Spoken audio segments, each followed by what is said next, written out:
Hola, ¿qué tal, estimados amigos de este espacio, María Nuestra Madre Gabriela Lujas? Soy Ricardo Espino y pues con el gusto de saludarlos cada sábado. Hoy vamos a hablar de nuestro tema muy próximo por la fiesta de mañana, festividad litúrgica, los santos en nuestra vida diaria. Sí, el papel que juegan estos personajes, estas personas reales, que hay que decirlo porque no son pues figuritas ahí de escaparate, ¿verdad? De admiración que podamos nosotros tener, sino personas que vivieron, que padecieron, tuvieron dificultades y sus luchas como nosotros, o sea, de carne y hueso, pero que ahora pues ya están en un estado de gozo, de plenitud, bueno, de paz y también de intercesión. Realizan una función importante en nuestra vida espiritual para favor de nuestra salvación. Y pues estos son los santos.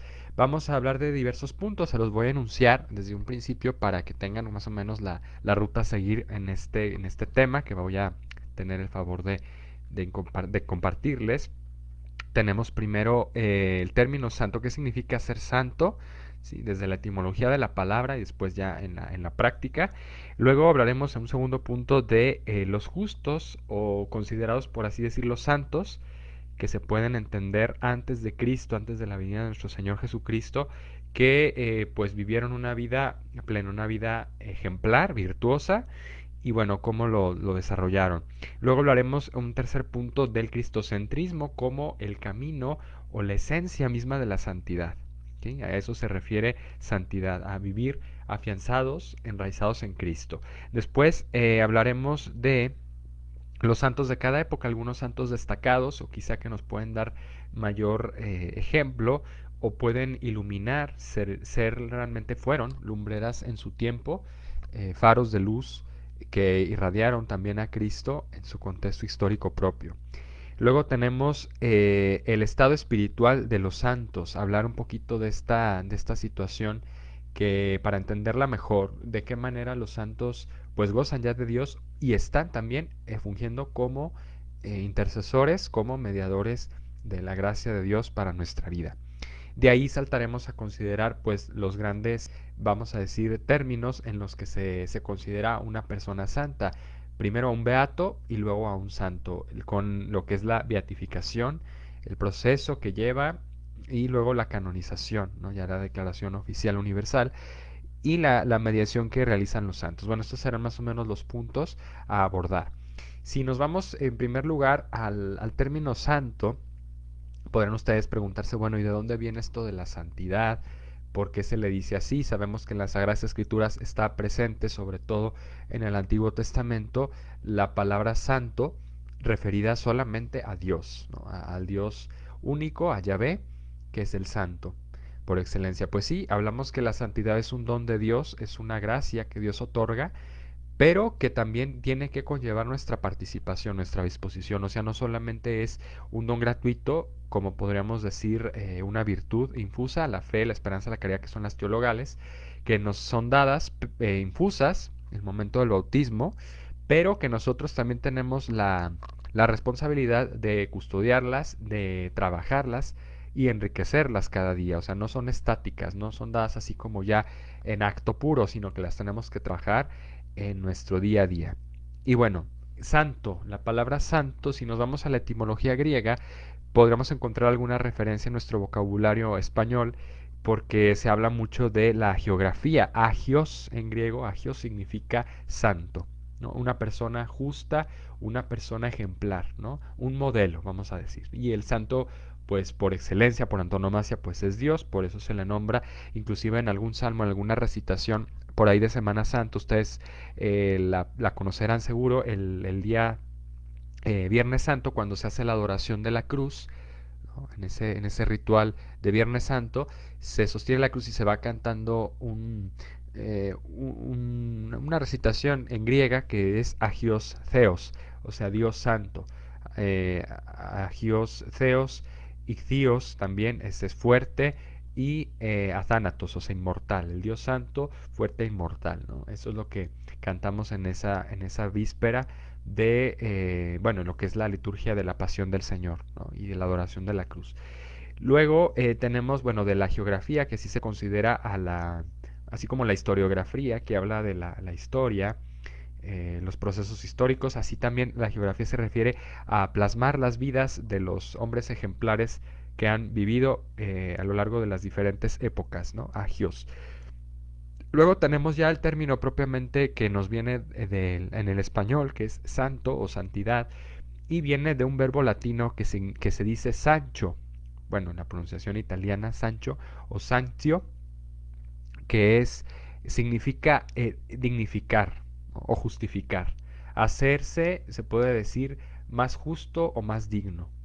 ¿En referencia a qué? Pues precisamente porque vives una vida pues justa, sigues los principios que te inculcan, ¿no? Eres congruente con ellos en tu vida y también pues eres digno y te dignificas en lo que haces. O sea, te sabes dar a respetar, pero también respetas a los demás, les das su lugar. En fin, llevas una vida armónica, una vida pues equilibrada, ¿no? Y de aquí vamos a partir para explicar lo que consideraba santidad en la antigüedad, partiendo de estas etimologías, como ya dije, ¿no? Personas que buscaban esa justificación, hacerse justas, hacerse preciadas, no solamente por un afán de reconocimiento, ¿no? Que los fueran a señalar, que los fueran a admirar, sino sobre todo por convicción propia. Y esto es lo que vemos en los justos de la antigüedad, una palabra que también utiliza mucho la Sagrada Escritura cuando se refiere a aquellas personas que vivieron antes de la venida de Cristo, ¿no? En el Nuevo Testamento se habla también de la resurrección de los justos.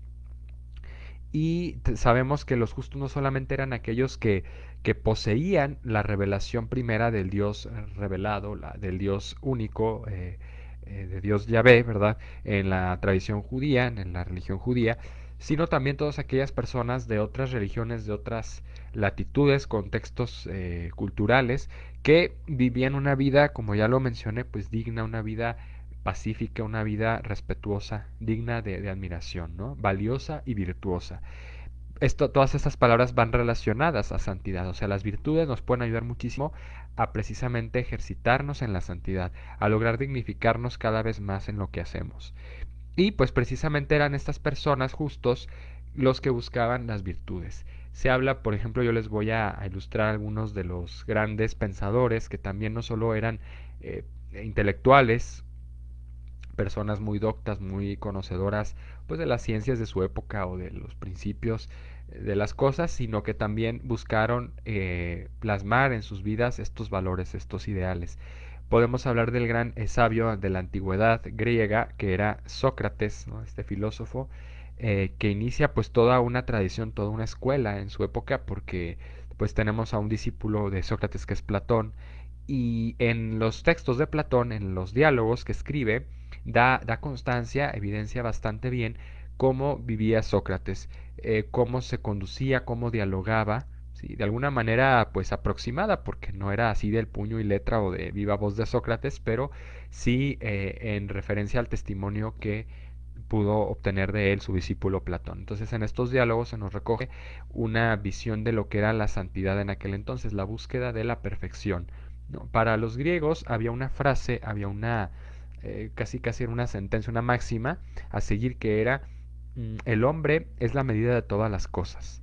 Fíjense qué bonito porque podríamos hablar de esto en un sentido amplio y considerar que el hombre pues es la criatura, el ser, ¿sí?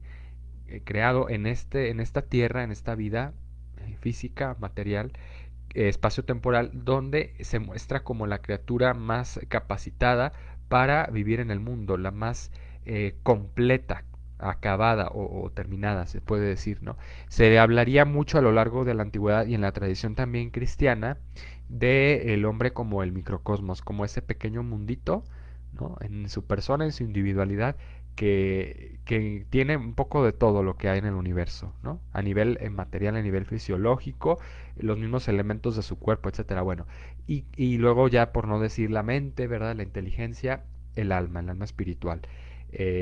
Encierra en sí mismo el ser humano pues toda esa jerarquía en el orden de la creación, en el orden de los seres y la adopta, el ser humano la posee de alguna manera, un poco de todo, tiene esa integración, no, esa síntesis. Por eso se habla de la criatura perfecta ya en la tradición judio-cristiana, en la Sagrada Escritura. Y tenemos que, pues entonces para estos santos como Sócrates, hombres justos, la santidad consistía en hacerse cada vez más perfectos, en vivir de acuerdo a la virtud. ¿Y qué era la virtud para ellos? Pues un hábito bueno, una actitud de vida, una disposición, ¿sí?, del espíritu hacia las obras buenas, a la búsqueda del bien primero personal, en todas las dimensiones que componen al individuo, y también el bien hacia los demás, buscando el bien común, ¿no? Educar, enseñar, eh, ser una persona útil también en la sociedad, pues implicaba todo esto.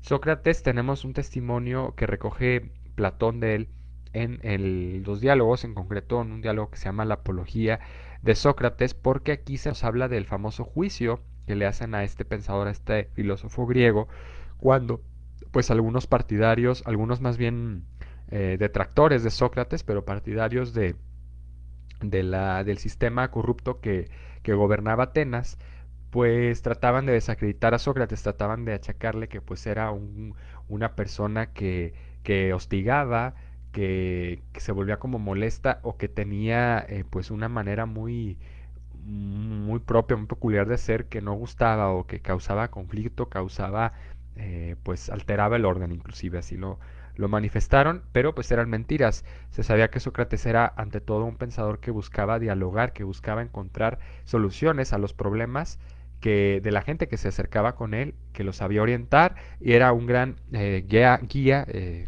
líder de jóvenes. Su educación, su método que se llamaba la mayéutica, ¿sí?, o método socrático también se conoce, pues es establecer una relación de preguntas, ¿no? Una, para poder encontrar, llegar a las cuestiones fundamentales que inquietan a la persona sobre un problema, sobre una situación en la que está viviendo y tratar de llegar a una verdad, a una, pues sí, a una plenitud en su vida, a una respuesta que le dé satisfacción. Y Sócrates dice en este diálogo, bueno, Platón pone en boca de Sócrates las siguientes palabras, dice, pues a ustedes los atenienses que lo llevan a juicio, pues me dicen que yo corrompo a la juventud, pero mi único interés ha sido buscar el bien, ¿no?, de estos jóvenes, ¿no? Y pueden inclusive pues condicionarme o pretender que absolverme, o sea, retirarme los cargos que me hacen si yo me retracto de mi modo de pensar, de mis disertaciones filosóficas, y dice, pero no lo voy a hacer, aunque ustedes, inclusive en el caso, dice, de que me absolviesen. Vemos un ejemplo aquí de una virtud, de un hombre que sabe que está corriendo peligro su vida, que se sabe incomprendido, inclusive traicionado. Quizá entre esos presentes ahí del juicio había muchos de sus antiguos discípulos que después pues le dieron la espalda. Y Sócrates está dispuesto a beber inclusive un veneno que entonces era costumbre hacer para, pues sí, quitarse la vida, y era una manera de morir, se puede decir, dignamente o por convicción propia, ¿no? Por libre decisión, pero porque estaba siendo acusado, estaba siendo señalado como un enemigo de la paz y del orden público.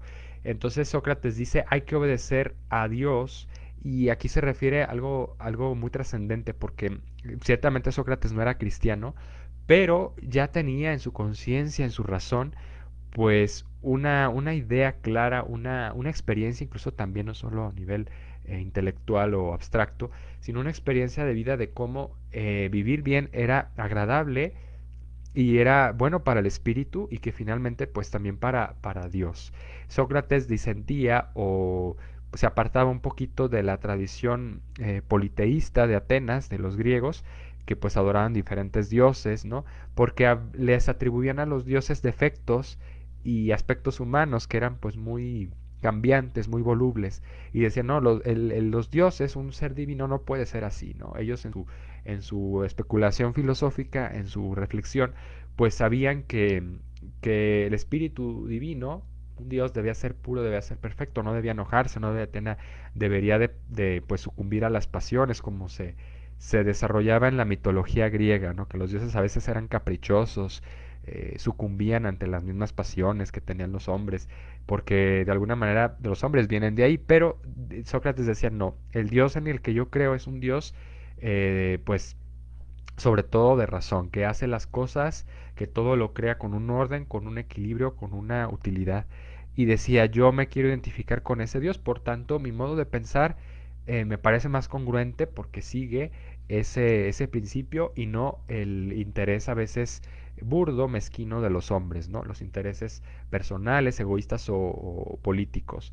Y entonces Sócrates dice, pues prefiero obedecer primero a Dios, ese Dios que habla a mi conciencia, mi inteligencia, que a los hombres, que a ustedes. Luego ese discurso también de alguna manera lo veremos paralelamente o semejantemente expresado en los apóstoles, ¿no?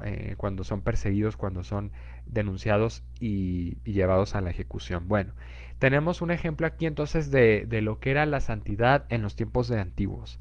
Cómo se conducían estas personas que sin tener la revelación verdadera de Dios, de Cristo, pues de alguna manera ya se preparaban, ya vislumbraban o tenían en el horizonte de su inteligencia, de su voluntad, pues ese anhelo, esa expectativa de llegar a trascender, de llegar a tener pues una plenitud de vida, ¿sí? Y vivían la virtud. Para Sócrates era fundamental las virtudes, ¿no? Dígase las morales, que son las comunes a todos los hombres, ¿verdad? Sin hablar de las teologales, que ya son propiamente dentro del contexto cristiano, católico, pero en el sentido humano, en el sentido moral, ¿verdad? Propia de todo hombre, pues encontramos las virtudes cardinales que son la fortaleza, la templanza, la justicia, ¿sí? Y la prudencia. Entonces estas eran las que más enseñaban los filósofos y trataban de también pues comprometerse a practicar en su vida para ser pues no solamente maestros en la palabra, sino testigos, testimonios de ello. Y Sócrates vemos una actitud de suma fortaleza en este testimonio, en este juicio inicuo que hacen contra él.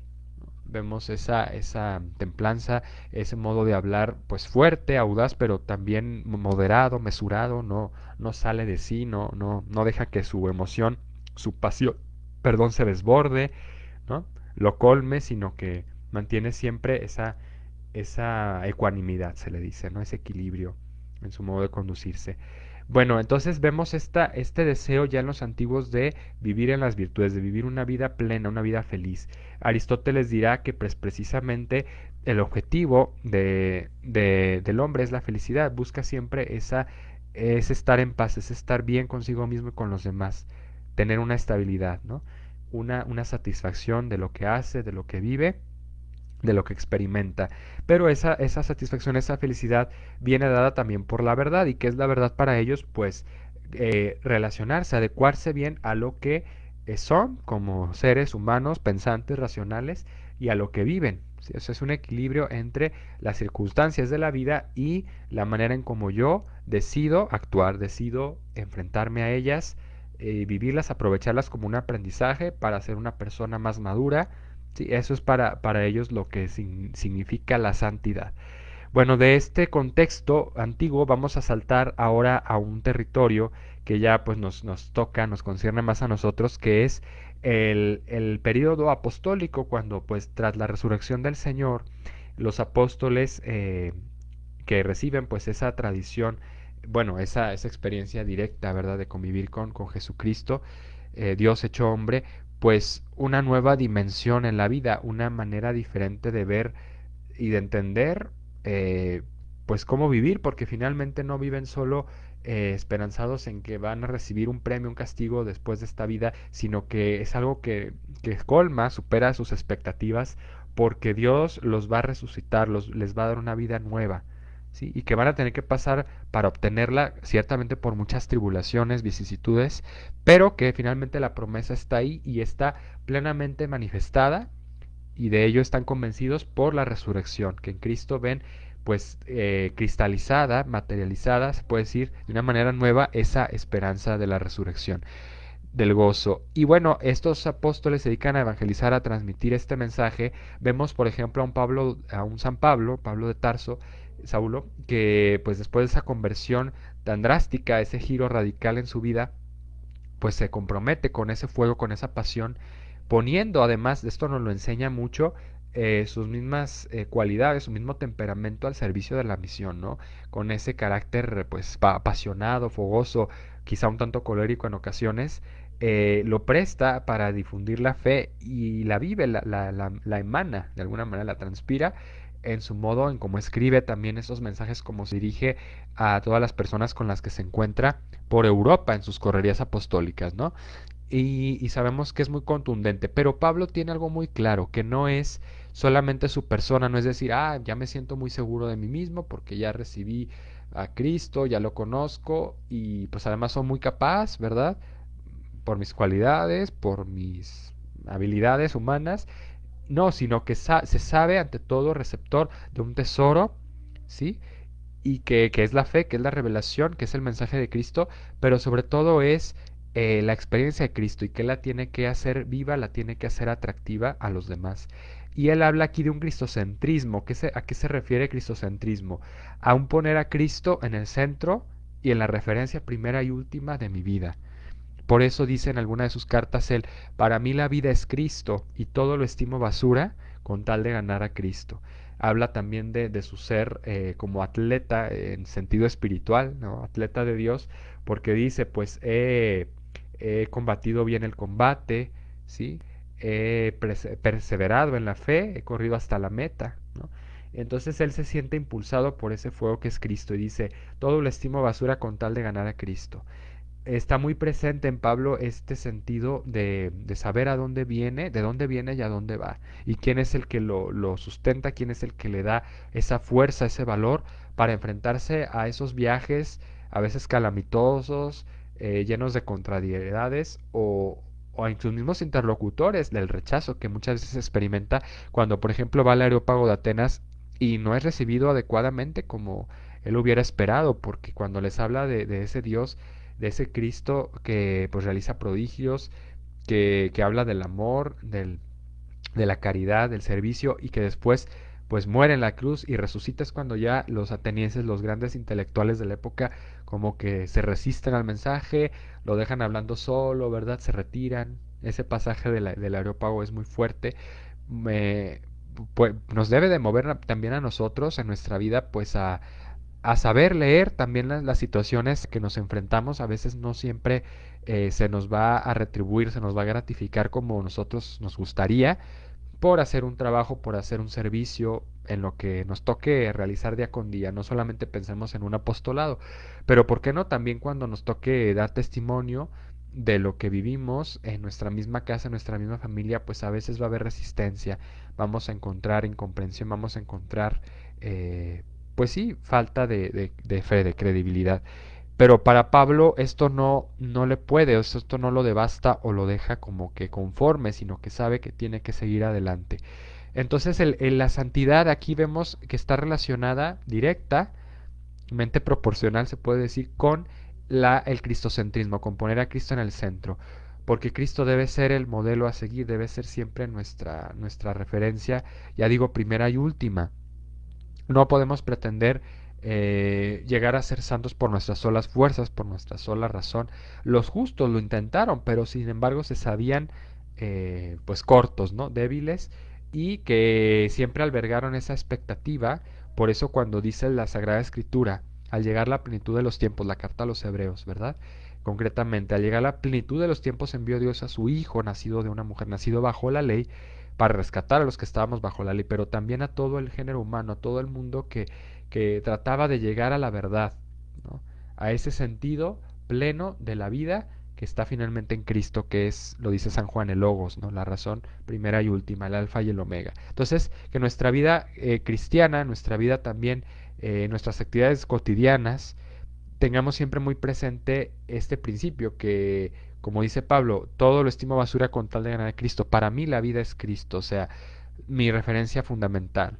No puedo desentenderme. Por eso veamos, revisemos cómo está nuestra relación con Dios, nuestra relación con Cristo día con día. ¿Quién es Cristo para mí? Como él se lo pregunta, se lo interpela a los apóstoles, ¿no? O quién dice la gente primero que soy yo, pero sobre todo ustedes que son seguidores.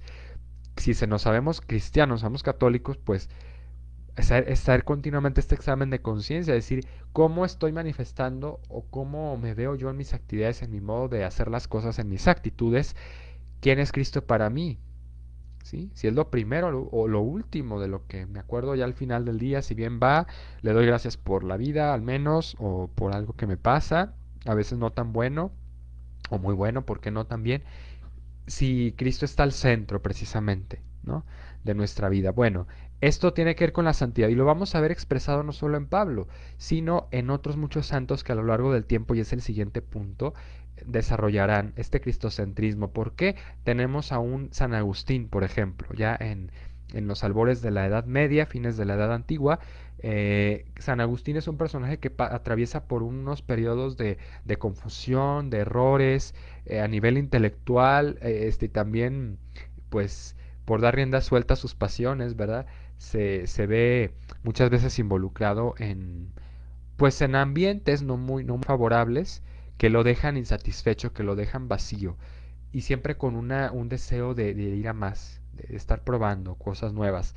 Pero llega el momento en que acepta a Cristo, se bautiza ya cuando tiene más o menos unos 33 años, si ya hombre maduro, y se da cuenta de que pues todo lo que había estado buscando era también como Pablo, ¿verdad? Basura o era pérdida de tiempo, bueno, lo ve después más adelante, ya como obispo de Hipona, de otra manera, cuando redacta sus confesiones, ese libro magistral donde con un detalle psicológico muy bien apreciable se puede valorar su trayectoria, su vida. ¿Por qué?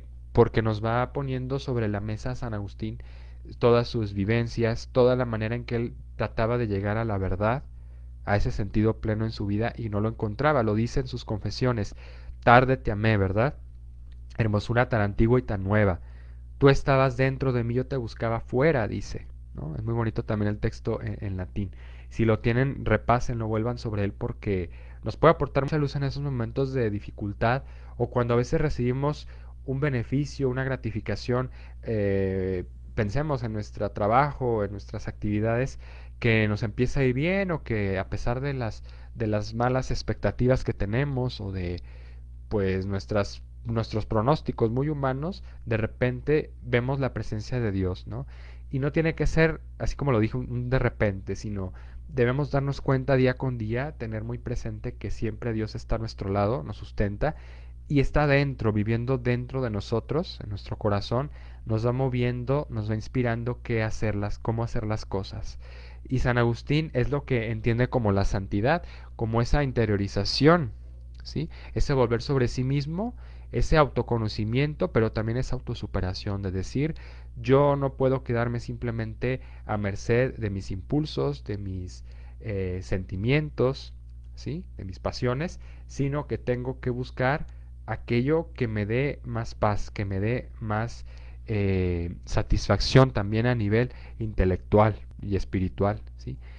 Él siempre se consideró un buscador afanoso de la verdad, que fue por muchas escuelas, ¿no? Se encontró con los maniqueos, con una especie de cristianos que eran pues una secta en aquel entonces, que consideraban que el cuerpo era malo y el espíritu bueno, entonces que el cuerpo había que desdeñarlo, despreciarlo, porque para ellos Cristo no había realmente, no se había encarnado, sino había tomado la forma, la apariencia de hombre.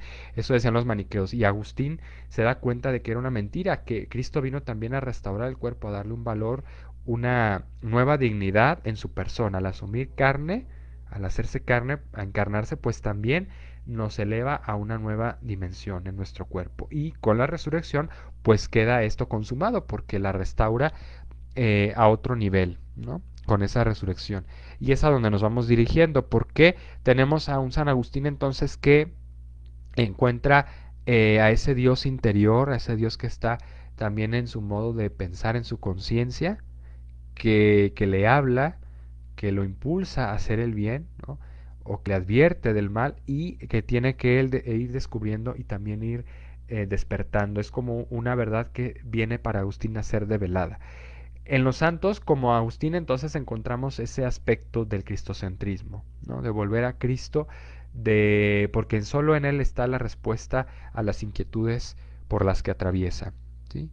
En Él encuentra esa satisfacción y lo ve sobre todo, por detenerme más en Agustín, cuando predica San Ambrosio, lo escucha predicar allá en Milán, porque también fue maestro de Agustín, San Ambrosio. Se convence de que pues un cristiano no es simplemente un seguidor de Jesús, de Cristo a ciegas, ¿no? Sin conciencia, sin razón o porque pues lo lleva a la corriente como que es un borrego, ¿no? Sino que realmente dice, son personas convencidas, son personas que tienen un fuego dentro y que lo quieren transmitir a los demás, ¿no? Y que son personas también humanas como nosotros, con sus luchas y sus batallas. Tenemos otro santo ya avanzado el tiempo, en la Edad Media eh, más consolidada, que es San Francisco de Asís, ya hemos hablado de él.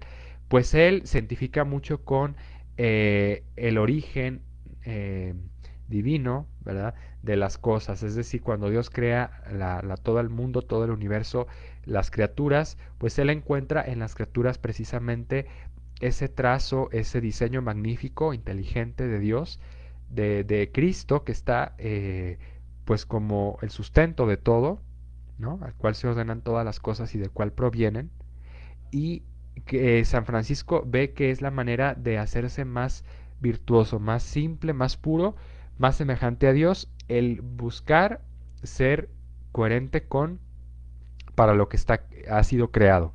Y entonces él trata de restaurar en su contexto, en su época, donde se vive pues mucha opulencia, donde hay mucha también marginación, mucha pobreza y desigualdad, trata de volver a un equilibrio, a decir, el hombre tiene que estar en su centro, ¿sí? ¿Y dónde va a encontrar esa plenitud, ese equilibrio en Cristo solamente? Miremos a Cristo, miremos su vida, sus actitudes, su manera de vestir, su manera de hablar, su manera de relacionar y de convivir con los demás. Era austero, Cristo era abierto, era dadivoso, era generoso. Y entonces estas actitudes él las va conformando a su propia vida y va encontrando esa satisfacción que no encontraba en los placeres, en las fiestas, en ir de aquí para allá, en las justas, ¿verdad?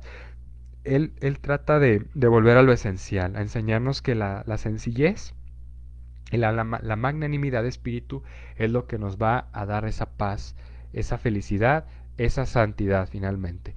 Para ir avanzando un poquito más rápido, nos vamos a otros periodos. Tenemos muchos ejemplos, desde luego, de santos que podríamos considerar, pero pues incluso las mujeres, por ejemplo, las santas mujeres, tenemos a una Santa Teresa de Jesús que vivía pues una vida antes de cuando empezó en el convento.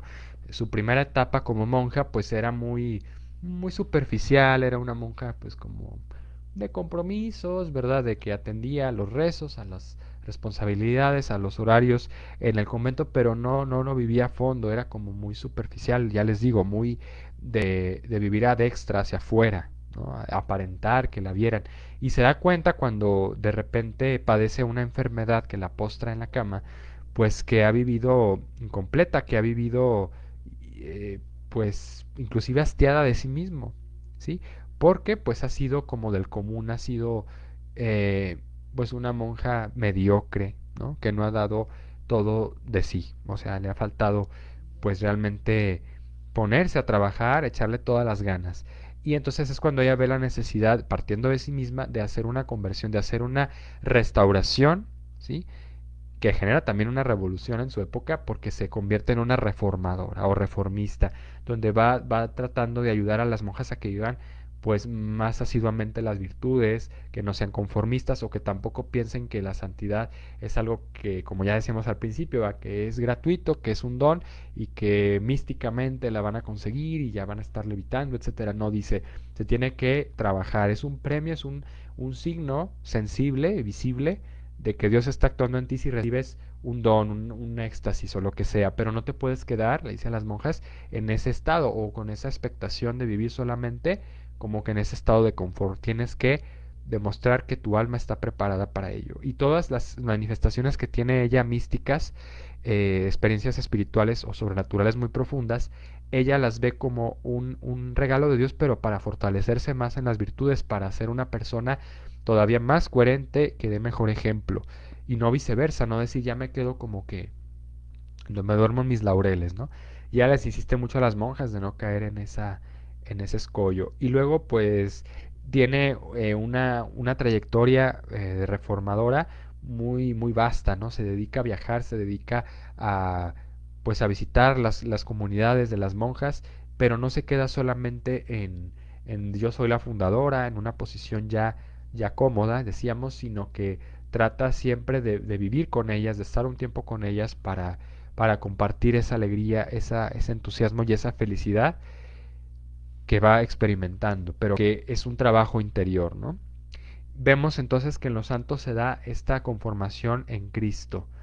Y luego vamos a hablar de otros aspectos, bueno, por hablar de santos también, sin que se nos pase, más actuales, tenemos, pues no sé, a un San Carlo Acutis, bueno, todavía no es santo, ahorita voy a hablar de ese punto, cuál es la diferencia entre un beato y un santo, pero en este adolescente recién beatificado, hace unas semanas, italiano, pues encontramos un modelo de sencillez también que nos asombra, porque pues un chavito, un niño de 15 años, pues como que pues es una persona que apenas está en un proceso de crecimiento, de maduración, ¿no? Estaría pues no sé, en secundaria, ¿no? En el liceo le llaman allá en Italia, y pues todavía quizá tenía toda la vida por delante, le faltaba mucho por vivir, sin embargo es una persona que vivió íntegra, ¿sí? Plenamente sus 15 años de vida, porque él compartía su alegría en Cristo, es decir, era una persona que se dedicó a ser apóstol, con también las mismas tecnologías, con los medios con que contaba en aquel entonces, para pues compartir esa sencillez, ese espíritu joven, ¿no? Que también es propio de un cristiano, que no puede ser un cristiano apagado, un cristiano así cabizbajo, ¿no? Como que viva la fe a cuesta, digo, a fuerza, o que pues no consiga realmente llamar la atención porque pues es uno del común. Y este muchacho se distinguió por ser, se le considera así, un apóstol de la Eucaristía, un ciberapóstol, o sea, un apóstol digital, se puede decir, una persona que transmitió su fe, que la compartió, que la hizo también atractiva, ilustrativa a partir de la misma tecnología, los mismos recursos materiales. Por mencionarles algunos santos que han sido pues precursores de un cambio, ¿no? De una manera diferente de vivir. Pero todo nos habla de ese cristocentrismo que está a la base. Lo dice también el capítulo 15 de San Juan. Me refiero a esa fuente porque es muy rica y nos puede traer mucha luz en todo momento. Dice Cristo, ¿verdad? Si ustedes permanecen en mí, mis palabras permanecen en ustedes, pues darán mucho fruto. Yo soy la vid verdadera, ¿no? Mi Padre es el viñador, todo sarmiento que en mí da fruto, ¿verdad? Pues crece, verdece, y aquel que no, pues es cortado, echado fuera. O sea, finalmente nosotros debemos estar bien afianzados en Cristo, en nuestra vida, para que pues demos frutos, no solamente en apariencia, que nos digan, que nos reconozcan que hacemos muy bien las cosas, sino que esas semillas, lo bueno que hagamos, que sembremos en este mundo, en nuestro trabajo, en nuestro modo de vivir, pues tenga una repercusión, una trascendencia, ¿sí? En nuestros hijos, primeramente en nuestros familiares más cercanos o círculos pues de sociedad, pero que se note realmente que compartimos eso que llevamos dentro, ese cristianismo auténtico. Bueno, vamos a hablar de otro aspecto que es que, bueno, además que hay santos para cada época, eso no lo mencioné cuando me refería a estos personajes, tratan de dar respuesta, de ser un faro de luz para el momento histórico en que están viviendo, ante un conflicto, ante una problemática, ¿no? Saben despertar como que esa fe en la gente y sobre todo se muestran pues dignos herederos de lo que han recibido, en este caso de la fe. Bueno, vamos a hablar ahora de lo que es el estado espiritual de los santos. ¿Por qué? Porque es una cuestión que a veces no nos queda muy clara cuando hablamos de los que ya se fueron, ¿verdad? De los seres queridos que ya pasaron de este mundo, de esta vida terrenal. No sabemos a veces en qué situación están. Hablamos de que, bueno, están en el purgatorio, están en el cielo como un lugar físico y no. Sabemos que, bueno, desde la teología, desde los estudios en esta materia se sabe que pues el ser humano pasa de este mundo, trasciende a otra vida, pero puede ser pues para bien, para más o menos bien o para mal. ¿Sí? Bueno, con los tres estados que se conocen que son el cielo, el purgatorio y el infierno. Pero son estados del alma, o sea, son dimensiones que en nuestro, vamos a decir, contexto actual, espacio temporal o con nuestra sola razón no podemos abarcar, no podemos comprender con precisión porque trascienden precisamente la experiencia sensorial, la experiencia terrenal. Y nos hablan de que son dimensiones, estados del alma, donde el alma se encuentra en un estado, puede ser o de paz, de descanso, de reposo, como es el cielo, o de purgación, de purificación, que es el purgatorio, o de condena, de sufrimiento eterno, que es el infierno. Sabemos que entonces los santos, bueno, además aquí la escritura nos ilumina porque habla de el momento de la resurrección de Cristo, eh, se da el paso de estos justos que estaban aguardando la venida del Salvador, aquel que los realmente los lograra justificar, los lograra ser dignos de Dios, de la vida eterna, los lleva consigo. Y dice el texto, descendió a los infiernos, también la versión del credo de los apóstoles, que no sé si alguna vez ustedes han rezado, pero no se habla, no se quiere referir o significar los infiernos de condenación, sino el estado en que se hallaban los justos, ¿sí? Que era un estado de expectación, de purgación, pues sí, de purificación también, ¿no? Entonces Cristo los eleva a un estado ya de paz, de descanso, a una antesala del cielo. Podemos decir que los santos ya se encuentran, pues sí, ante la presencia de Dios, pero no, vamos a valer aquí las analogías, no de una manera plena, total, porque pues no han sido resucitados en su cuerpo, ¿no? Como Cristo lo prometió y lo manifestó en su persona.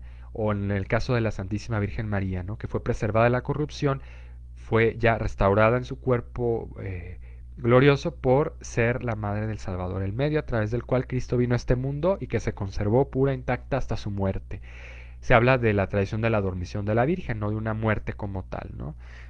No de ese salto, pero sí tenemos que tener en cuenta que los santos se encuentran, para no repetir la palabra, en un estado, ¿no? De que ya están en la paz de Dios y ya están en una especie de antesala del cielo, donde ya pueden gozar de la paz, del amor de Dios, pero todavía les falta un complemento, ¿no? Como seres humanos que es su cuerpo, ¿no? Ese principio de individuación material que tenemos en esta vida, que es el cuerpo humano, que expresa el alma, pero que también en su momento vamos a obtener restauradamente, si se puede decir, para gozar de Dios, inclusive también con todos nuestros sentidos, ¿no? Pero en otra nueva dimensión, o sea, no se compara a lo que en esta vida podemos experimentar, que es algo ya participado, porque, pero no podemos saber a ciencia cierta de qué manera lo vamos a experimentar en la otra vida. Bueno, decimos que entonces es un estado espiritual en el que se encuentran los santos y luego llevan a cabo una función de intercesión. Los santos no están simplemente, bueno, son los que ya triunfaron, los que ya vencieron, como lo relata el texto del Apocalipsis, ¿verdad? Hablando de los mártires concretamente, todos aquellos que han sido justificados, que han lavado sus vestiduras con la sangre del cordero, lo dice el texto, ¿no? De una manera alegórica, simbólica, pero muy viva, porque finalmente son los que ya conformaron su vida en Cristo, como hemos resaltado en estos ejemplos anteriores, que han sido dignos de esa vida nueva, ¿no? Pero que sabemos que todavía no trascienden completamente. ¿Por qué?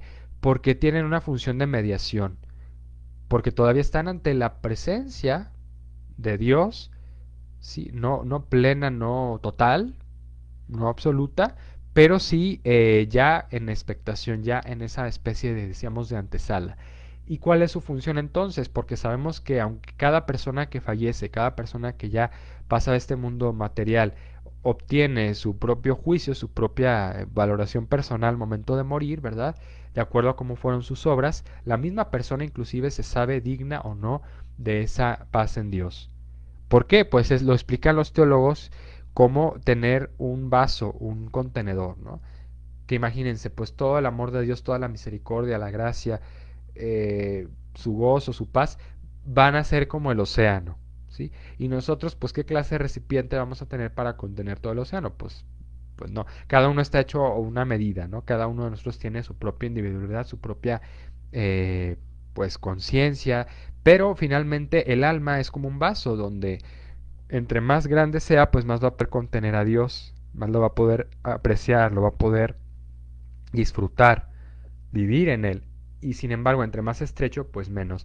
Por tanto, cuando morimos, en función de cómo hemos vivido, con qué actitudes, con qué disposiciones y nuestras obras van a dar cuenta de ello, pues vamos a tener nuestro vaso más o menos angosto o más o menos ancho, extenso, para poder recibir esa gracia. Entonces, el momento de morir, esta analogía cabe muy bien porque es precisamente el modo en como nuestra alma se encuentra ya dispuesta. O si está el vaso agrietado, si tiene fisuras, si tiene comida, si tiene porquería adentro, pues lo tendremos que limpiar. Por eso también cabe la analogía para hablar del estado del alma de purificación.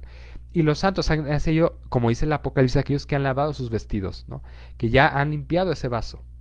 Quizá algunos tuvieron que pasar por un proceso de purificación, no sabemos, eso solo le concierne a Dios y a cada persona, su individualidad, pero sabemos que han sido justificados. ¿Y de qué manera lo prueba? Es el siguiente punto al que me voy a referir.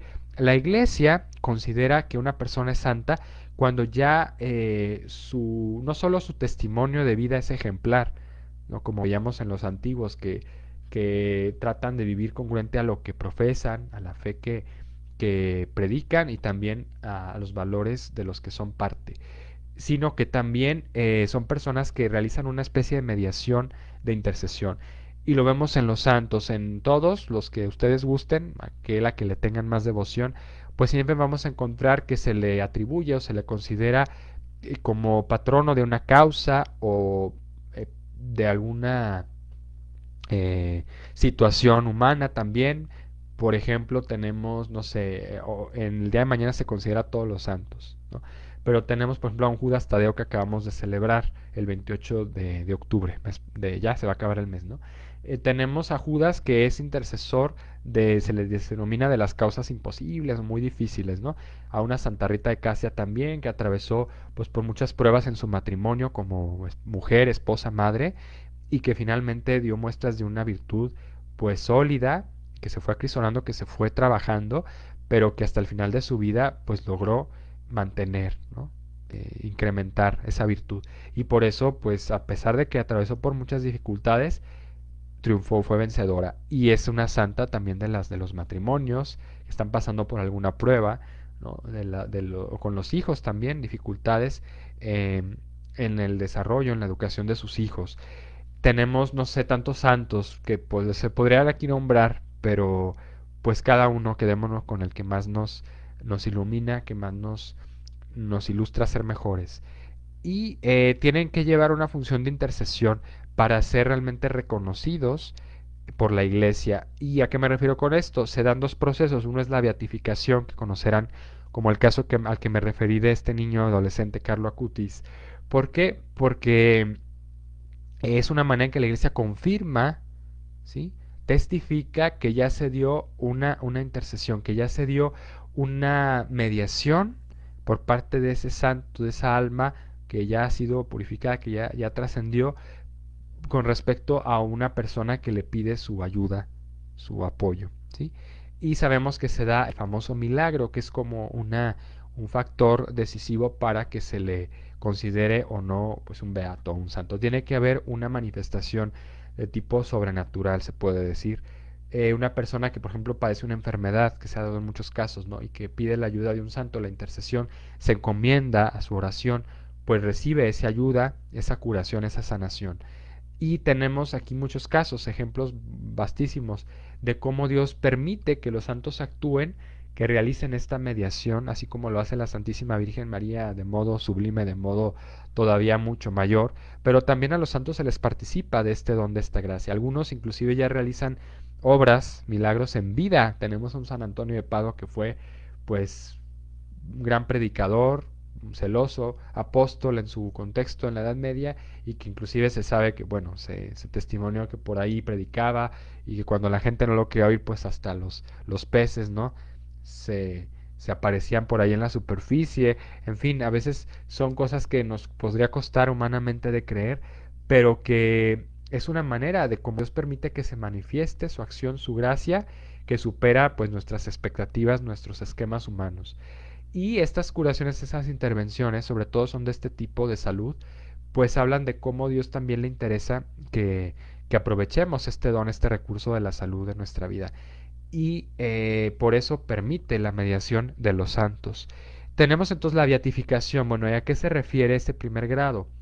Es como un paso antes de la canonización. Primero se le declara a la persona que ha sido virtuosa, que ha vivido y ha dado ejemplo, vamos a decir, influencia que tiene en su entorno, de decir, pues queremos que esta persona sea pues reconocida, ¿no? Como santo, pues primero se da todo un proceso, ¿no? Donde se inserta o se introduce una causa que luego es seguida por un dicasterio vaticano, una prefectura que se llama Congregación para las Causas de los Santos. Se le va dando seguimiento, se va indagando, investigando sobre la vida de la persona, por testimonios de conocidos o pues por los documentos que pueda haber, ¿verdad? Eh, y después se va haciendo un proceso que culmina con la beatificación. Antes se declara una persona venerable, o sea que es digna de admiración, ¿sí? Por sus virtudes. Luego ya es beatificada cuando pues el proceso llega a un punto, a una etapa donde es reconocida ya la labor de intercesión de esta persona de manera sobrenatural, ¿no? Cuando pues interviene con un milagro, etcétera. Sabemos que los milagros los realiza Dios, ¿no? Pero es a través de la mediación de estos santos, de estos intercesores. Un ejemplo muy gráfico lo podemos tener en esa ilustración, ese fresco de la Capilla Sixtina en el Vaticano, donde se encuentra el juicio final de Miguel Ángel. Ahí vemos a un Dios, a un Cristo que viene ya en calidad de juez, pues a que rendamos cuentas ante él, y luego vemos está rodeado de muchas personas, ¿no? De muchos individuos. Unos de ellos son los santos que están, pues por ejemplo San Lorenzo sosteniendo una parrilla ardiendo donde pues él padece martirio, es pues sufre, es martirizado y está mirando a Cristo como para obtener un favor, una misericordia, ¿sí? Un bien para aquellas personas que quizá no vivieron de una manera, pues, acorde con lo que el Evangelio, su Evangelio nos pide, pero que tratan de recapacitar, ¿no? Veamos en San Agustín en su proceso de conversión o en San Pablo, que tratan de que su vida se conforme a Dios y no tanto hacia sí mismos. Y pues entonces tenemos que los santos, de esta manera muy ilustrativa, realizan esa función. Por sus mismos méritos, por sus mismas virtudes, obtienen de Dios esa gracia. Son como una especie de filtro, de embudo a través del cual pues también Dios puede comunicar su gracia a nosotros, ¿no? Por eso es importante confiarnos a ellos, pedir su ayuda, porque fueron seres humanos de carne y hueso. Bueno, también lo fue nuestro Señor, por supuesto, el hombre perfecto, pero necesitamos Dios quiere que haya más y más personas que se asemejen a Él, pero que ayuden a que otros pues consigan esa justificación, esa salvación. La beatificación, ya lo voy a terminar de decir, es el reconocimiento entonces de la iglesia por las virtudes heroicas de una persona, es decir, es una persona que puede ser venerada, pero a culto privado, eso es lo que quiere decir beatificación, es un beato, es un digno, ¿sí? Una persona que ya goza también de Dios, que está en el cielo, es lo que quiere decir, y que por lo mismo funge esta mediación. Y puede ser reconocido de una manera privada, o sea, es decir, no tiene todavía un culto tan extendido o universal como ya se hace cuando se le confirma en la canonización esa santidad universal, podemos decirlo, ¿no? Que puede ser un modelo de imitación en todo el mundo. Y bueno, son procesos, son protocolos que también sigue la iglesia, pero que pues tienen su razón de ser a lo largo del tiempo, ¿no? Hay muchos procesos que han quedado pues ahí en papel, ¿verdad? Archivados, atorados, porque también pues se requiere recursos. Esto no es ningún secreto, se sabe que se necesita pues una inversión de dinero, de tiempo para el que va a investigar, para el que va a documentarse sobre la vida de una persona a la que se le quiere dar ese reconocimiento, porque pues así funciona el mundo, ¿verdad? Se necesita también de ese estímulo, y pues también porque pues es necesario que concluya un proceso, que se lleve cabalmente en tiempo y forma. Bueno, tenemos con esto un panorama general de lo que es la santidad, pero nos puede sonar como, pues a lo mejor algo muy bonito, muy ideal, y nos falta como ver la aplicabilidad en nuestra vida. Para ir concluyendo, y ahora sí les comparto, eh, ayuda mucho el tener siempre, pues no solo una imagen, ¿verdad? Una figura de un santo, sino sobre todo leer su vida. Esa es una invitación a que nos adentremos en el conocimiento de estas vidas, si tenemos por ahí un santoral o podemos conseguirlo, porque realmente veremos que los santos eran personas que vivieron una vida íntegra, que vivieron una vida plena, que fueron felices, contrario a lo que nos puede presentar el mundo actual, ¿no? La mercadotecnia o el consumismo, donde parece que entre más tengas, más poseas en bienes materiales, en dinero o propiedades, más vas a ser. Y no, no se trata de un tener para ser, sino de un ser para tener. O sea, es al revés. Primero tienes que ser, primero tienes que saberte una persona libre, inteligente, ¿verdad? Una persona capaz para poder que tus obras y lo que hagas, lo que también poseas, sirva para tu crecimiento personal y crecimiento de otras personas, o sea, para que otras personas sean también.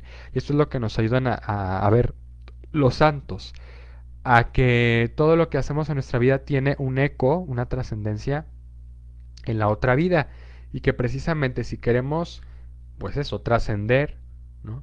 Ser una referencia para otros, hemos de llevar una vida virtuosa. ¿Y qué es la virtud? Ya lo decíamos, hábitos buenos de la voluntad.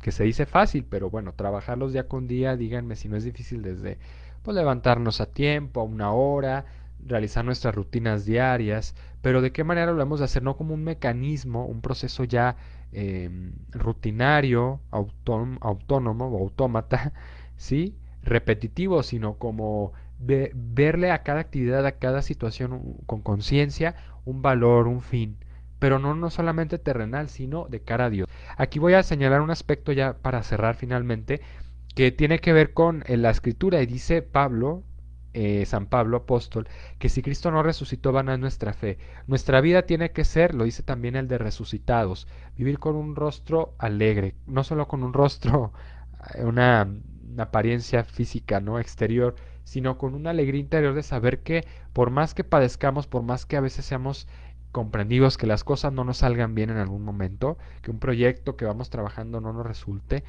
o no de la manera que esperamos, pues siempre va a tener mérito ese esfuerzo y va a valer la pena lo mucho o poco que hagamos, pero también lo que dejamos de hacer para lo que trascienda, para lo que Dios realmente reciba por nuestra parte como eh, pues una administración de los bienes que nos ha dado.